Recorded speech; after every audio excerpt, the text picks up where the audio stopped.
तो चाहती हूं कि ये बात नेशनल कॉन्फ्रेंस भी बोले, ये बात पीडीपी भी बोले और बिल्कुल कहे कि हमारे घर के मसले में किसी को घुसने का अधिकार नहीं है। और खासतौर से वो देश जो आतंकवाद से जूझ रहा है, जो आतंकवाद को पोषित कर रहा है, जो आतंकवाद को पैदा कर रहा है, जो आतंकवाद को पाल रहा है और जो आतंकवाद को कश्मीर में भेजना चाहता है, जहां पर एक सरकार शांति और अमन लाने की कोशिश कर रही है।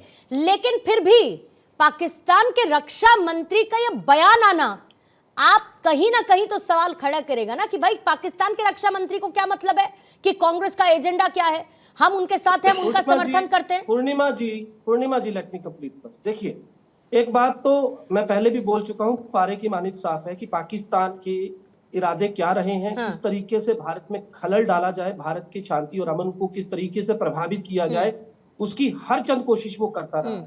और अभी सोहेल काजमी साहब बता रहे थे कि बात भी सही है कि पाकिस्तान का अपना जो जमहूरियत का रिकॉर्ड है वो क्या है, वो भी दुनिया जानती है। लेकिन सवाल ये है कि ये जो एक तरह से इसको हवा बनाकर पेश किया जा रहा है और खास तौर से मीडिया में जो इसकी चर्चा बार बार की जा रही है, मैं कहना चाहता हूं इससे बुनियादी मसले मसाइलों से ध्यान भटक रहा है। हम उनके इस बयान के मायनों को क्यों इतनी तरजीह दे रहे हैं, मैं ये पूछना चाहता हूं। नहीं, हमसे ज्यादा तो मुझे लगता है कि आपकी साथी पार्टियां दे रही हैं।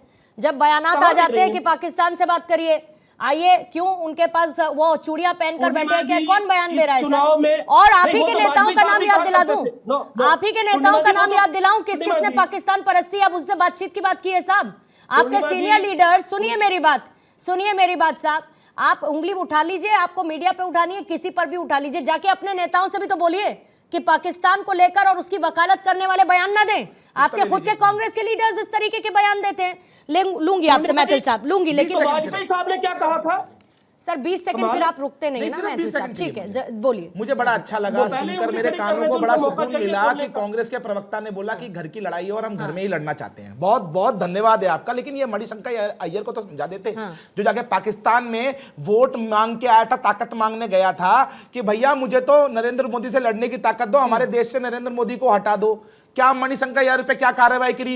एक देश में 2 विधान, 2 प्रधान, 2 संविधान जो है वो कश्मीर के अंदर वो पाकिस्तान का एजेंडा था, आपने क्यों नहीं खत्म किया? दूसरी चीज, हुर्रियत कॉन्फ्रेंस जो पाकिस्तान की भाषा बोलता था उसको बैठाकर दमाद की तरह जो बिरयानी खिलाने का काम आप लोगों ने किया, तब आपकी ये बातें कहां चली गई थी? और अलीब गलीब सलीब करके जब कश्मीर में से हिंदुओं का नरसंहार हुआ था, तब आप लोगों ने क्या हाथों में चूड़ियां पहन रखी थी या पैरों में मेहंदी लगा रखी थी? जरा ये बता दो। ठीक है, जल्दी से जगदीश जी 10 सेकंड दे रही हूं सर आपको, प्लीज जल्दी से। 10 सेकंड में पूर्णिमा जी आपको लगता है मैं क्लियर कर पाऊंगा? अच्छा 20 सेकंड ले लीजिए सर, बोलिए, बोलना तो शुरू करिए, 10 सेकंड इसी में निकल गए। ये जो भाई साहब बोल रहे हैं ना, इनको राजनीतिक विश्लेषक की जगह प्रवक्ता भाजपा कर दी। सच्चाई बोल दी तो प्रॉब्लम हो गई। दूसरी बात सुनिए, सच्चाई बोल दी तो प्रॉब्लम हो गई। ध्यान से, एक विधान एक निशान, 2 संविधानों की बात करने वाले, एक विधान और यह संविधान की बात करने वाले, आर्टिकल 370 पर बोलने वाले, जरा उसको अच्छे से पढ़ ले। अरे तुम पढ़ो पहले, तुम भारत के संविधान को पढ़ो, 370 छोड़ो, संविधान को पढ़ो। मुझे पढ़ना ही नहीं 370, जहां पर एक देश के अंदर 2 झंडा लगाने की बात की जाए, जहां पर 2 विधान की बात की जाए, जहां पर 2 प्रशासन की बात की जाए, बोलने से क्या हो जाएगा? मैं नहीं मानता ऐसे 370 को। उमेश जी जल्दी से, अरे मेरे टैक्स के पैसे से कश्मीर पलता है, ज्ञान दे रहे हो बैठ के। शोर मचा के क्या साबित करना चाहते हो? अरे तुम क्या साबित करना चाहते हो नौटंकी करके, ये बताओ ना। पाकिस्तान को तो एंडोर्स फिर बाकी लोग भी कर रहे हैं ना जगदीप जी, इसीलिए तो फिर बात होती है ना। अगर ये चिल्ला रहे हैं तो चिल्ला आप भी रहे हैं। ये कह रहे हैं पाकिस्तान से बात नहीं करेंगे, आप कहते हैं, आपके नेता कहते हैं कि पाकिस्तान से बात क्यों नहीं करते हैं, तो चिल्ला तो हर कोई रहा है ना, तो कुछ फायदा आपका भी है, शायद कुछ फायदा इनका भी होगा। नहीं, दोनों का ही फायदा होगा ना साहब फिर तो, क्योंकि पाकिस्तान तो फिर हर कोई कर रहा है ना, फिर सबका फायदा होगा। उमेश जी जल्दी से, आपको 30 सेकंड का साहब वक्त दे रही हूँ काउंटर के लिए, फिर उसके बाद मुझे हेडलाइंस के लिए जाना होगा। उमेश जी देखिए, मैंने किसी को इंटरफेयर नहीं किया बीच में, और मैं चाहूंगा मुझे कोई 30 सेकंड साहब। ये जो आपके जो पॉलिटिकल एक्सपर्ट बने हुए हैं यहाँ पे, ये is a terribly ignorant man. ये जो चीखना चिल्लाना, ये छाती फाड़ना, यहाँ पे फैक्ट्स पे बात कीजिए। कह रहे हैं कि हिंदू जिनोसाइड हुआ तब कहाँ थे? को ये पता होना चाहिए कि बीजेपी सरकार सपोर्ट कर रही थी बीपी सिंह सरकार को, तब भी वो शांति बनाए रखे, तब भी वो चुपचाप बैठे रहे, देखते रहे हिंदुओं का जो जेनोसाइड। उसके बाद 2019 के बाद लगातार हिंदूज मारे गए, नॉन लोकल्स मारे गए, सिक्योरिटी फोर्सेस पे अटैक हुए, बट इनकी ये 56 इंच का सीना और ये लाल आंख ये कुछ नहीं कर पाई, सिवाय कड़ी निंदा के इनके ट्वीट्स कुछ नहीं कर पाए। ये जो बात कर रहे हैं बीजेपी की, इनके होम मिनिस्टर साहब जम्मू आते हैं, वो आईआईटी को इनॉग्रेट करते हैं, लेकिन वहां से 100 मीटर की दूरी पे हिंदूज के माइग्रेंट कैंप्स है, वो आज तक कभी उनका जायजा लेने नहीं गए।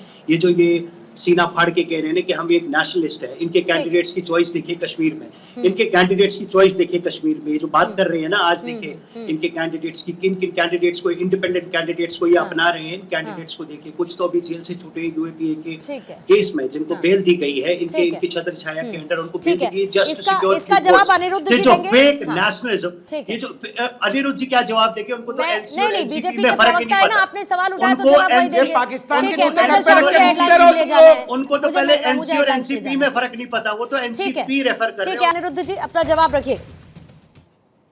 देखिए अभी इन्होंने कहा मैं ऐसी किसी पॉलिटिकल पार्टी का नाम तो मजबूरी है डिबेट में लेना पड़ता, अदरवाइज वो पॉलिटिकल पार्टी का नाम भी ना लूं जो आतंकवादियों को सपोर्ट करती है, पाकिस्तान परस्त और पाकिस्तान के पैसों पे एक तरीके से पलती है।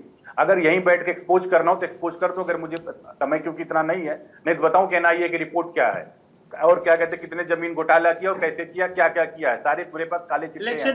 दूसरी बात है सुन लीजिए, मैं बिल्कुल नहीं बोला आप में, इलेक्शन पे बात चल रही है, जमीन घोटाले पे नहीं। पाकिस्तान जमीन आप छोड़ दीजिए ना, डिबेट में नहीं बोल सकते। मैंने आपसे सीधे सवाल पूछे, वाले ने क्या बोलते हैं, जब कश्मीरी पंडित मारे गए, कहा गया मोदी खत्म हो गया, सिक्योरिटी फोर्सेस पे अटैक हुआ, प्रधानमंत्री को मार दो, खत्म कर दो, के बाद किलिंग्स हुई।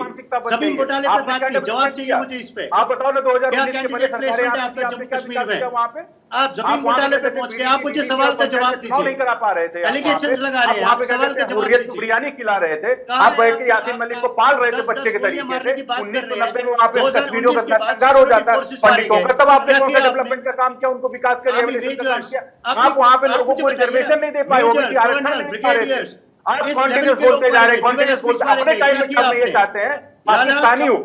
मैं आपको बोल रहा हूँ, आप लोग आतंकवादियों को सपोर्ट करते हो, पाकिस्तान के टुकड़ों पे पड़ने वाले हो, यही आप लोगों की मानसिकता है, यही मेंटेलिटी है। बड़ा दर्द लगता है। तभी उमेश जी आप चाहते थे कि आप जब बोले तो उस बीच में कोई ना बोले, तो वैसा बाकी मेहमान भी सच आएंगे। विद ड्यू रिस्पेक्ट, ठीक है, फिर तो आप भी सारे मुद्दे, आप भी बहुत सारे मुद्दे लेकर आ रहे हैं ना, तो वो भी इंक्लूड कर रहे हैं। ठीक है ठीक है, उनको अपनी बात रखने दीजिए प्लीज। अनिरुद्ध जी ये स्पेशल प्रिविलेज चाहते हैं, स्पेशल प्रिविलेज पाकिस्तान में मिलेगा, वहां आप जाइए, उनको फारूक अब्दुल्ला जी को लेके वहां मिलेगा। नहीं, क्यों जाएंगे वो, क्यों जाएंगे वो, भारतीय वासी है वो, क्यों जाएंगे? के बाद से जम्मू एंड कश्मीर में आप ये जान लीजिए, अब्दुल्ला सीनियर सिटीजन का प्रिविलेज नहीं पाएंगे, ऑर्डिनरी सिटीजन, कॉमन सिटीजन के तरीके से रहना देते हैं। उमेश जी बीच में नहीं please sir. Umesh ji continuous disturb कर रहे हैं, मैं बिल्कुल बोलिए सर, बोलिए, 30 सेकंड से ऊपर नहीं दे पाऊंगी अनिरुद्ध जी। पहले आप बताइए कौन सा बीडीसी डीडीसी पंचायत का चुनाव हुआ, आप देखिए 2019 के बाद वहां का क्या विकास होता है। डबल 16% का ग्रोथ होता है, पर कैपिटा इनकम बढ़ती है, अनएम्प्लॉयमेंट रेट बढ़ता है। मिलिटेंसी को लेकर जो बार बार हिंदुओं को लेकर कर रहे हैं, कश्मीरी पंडित को रेवलेशन के लिए क्या काम किया, पीओके से आए हुए विस्थापितों के लिए क्या काम किया, उनको रिजर्वेशन का कोई राइट आपने दिया था? पहाड़ियों के लिए आपने क्या किया? ओबीसी का पहली बार रिजर्वेशन महिलाओं को रिजर्वेशन आप नहीं देते, आप बात कर रहे हैं। जब आपको शर्म नहीं आती बेटी के बारे में जिसको क्या कहते हैं रेप करके उसको आरी से 2 टुकड़ा कर दिया गया था, तब फारूक अब्दुल्ला चीफ मिनिस्टर थे, कहां बिल में छुपे बैठे थे? एक कश्मीरी पंडित बैठे थे, आपको शर्म नहीं आती? पाकिस्तान पर करते आप भी बैठे होंगे उसी में। शर्म करो, अपने आप को अगर हिंदू कहते हो तो शर्म करो। मुझे बताइए, एक बार बार बोलते हो कि वहां पे इस तरीके से यासीन मलिक नहीं, ठीक है, ये कश्मीरी पंडित की बात कर रहे हैं। एक मिनट ठीक है, आपको रोकूंगी प्लीज, ये इंडिविजुअल आप लोग मत करिए। उमेश जी आपको बहुत देर से मैं रिक्वेस्ट कर रही हूँ सर, बहुत देर से रिक्वेस्ट कर रही हूँ कि बीच में मत बोलिए, समय बहुत सीमित होता है। फिर आप सब लोग ऐसे कर लीजिए और उसके बाद डिबेट को मैं थैंक यू कह दूंगी। आप लोग अपने घर, सब अपने घर। नहीं तो आपने हब्बा कदल की बात की क्या? वहां पर पॉपुलेशन कैसे घटी उसकी बात की क्या आपने बात की? पहले उनका रिप्रेजेंटेशन कैसा होता था, आज की तारीख में कैसा? आपने हब्बा कदल की बात की? आपने कब कश्मीरी पंडितों की बात कर ली, ये बताइए मुझे। आपने कब कश्मीरी पंडितों की बात कर ली? आपने कश्मीरी पंडितों की कब बात की? आप इनसे सवाल उठाइए, मेरी बात सुनिए। उमेश जी मैं ये कह रही हूं कि पॉइंट्स पर बात करिए ना, वो बोलेंगे इधर से, आप बोलेंगे, फिर आप बोलेंगे, मत करिए ऐसे सर, समय नहीं होता है उतना। अरे ठीक है साहब, रुकिए प्लीज, सब झूठे हैं, सब सच्चे, सब झूठे हैं, और कश्मीर की जनता ही बेवकूफ है, आप ये कह लीजिए सीधे सीधे। सोहित जी जल्दी से अपनी बात रखेंगे, फिर एक जल्दी से कमेंट सोहेल काजमी जी और मैथिल साहब आपसे लेने की कोशिश करूंगी मैं। 30 सेकंड का टाइमर रखेंगे सोहेल जी के लिए, सोहित जी के लिए। जिस तरह से अनिरुद्ध जी ये बात रख रहे हैं, मैं इनको एक बात कहना चाहता हूँ, आप नाम लेना नहीं चाहते, अरे इन्हीं लोगों के साथ तो आप लोगों ने हुकूमत बनाई है, एनसी के साथ आप लोगों ने हुकूमत बनाई, केंद्र में उमर अब्दुल्ला को आपने मंत्री बनाया, पीडीपी के साथ आप लोगों ने हुकूमत बनाई, आज इन्हीं नामों से आपको वो होने लगा है। आपका यही दोहरा चित्र है जो पूरे भारत को हम दिखाना चाहते हैं कि ये लोग किस तरह से जम्मू कश्मीर के लोगों को बदनाम कर रहे हैं। मैं दूसरी बात सुहेल काजमी साहब से भी कहना चाहता हूँ कि सुहेल काजमी साहब, जम्मू कश्मीर की जनता को इस तरह से, काजमी साहब 10 सेकंड दे रही हूँ साहब, काजमी साहब 10 सेकंड दे रही हूँ, मैथिल साहब आपको भी सिर्फ 10 सेकंड दे पाऊंगी। काजमी साहब जल्दी से 10 सेकंड मुझे बताओ कहाँ पे जम्मू में काजमी जी 10 सेकंड करने के लिए मिला। देखिए पूर्णिमा जी, बदकिस्मती है जम्मू कश्मीर के लोगों को कि उनके रिप्रेजेंटेटिव इतने अच्छे माहौल में, इतनी अच्छी फिजा जो जम्मू कश्मीर में बन रही है, उसको फिर नजर लगाने की कोशिश करते हैं और जम्मू कश्मीर की एस्पायरेशंस, लोगों की एस्पायरेशंस में फिर दखल अंदाजी करते हैं। मैं अफसोस जाहिर करता हूँ। 10 सेकंड। देखिए, अभी एक प्रोपोगंडा रचा गया इन दोनों पार्टियों के नेताओं के द्वारा कि भैया कश्मीर के अंदर जब जेनोसाइड हुआ तो उस समय में बीजेपी की सरकार थी, इनको बता देना चाहता हूं, समर्थक सरकार थी, इनको बता देना चाहता हूं, 6 महीने पहले आई थी और 6 महीने से पहले कांग्रेस की सरकार थी, जिन लोगों के माध्यम से कश्मीर के अंदर लगातार जेनोसाइड हुआ। और एक और बात सुनो मेरी बात, अपने अपने डीएनए टेस्ट करा लेना, सबके पाकिस्तान में निकलेंगे।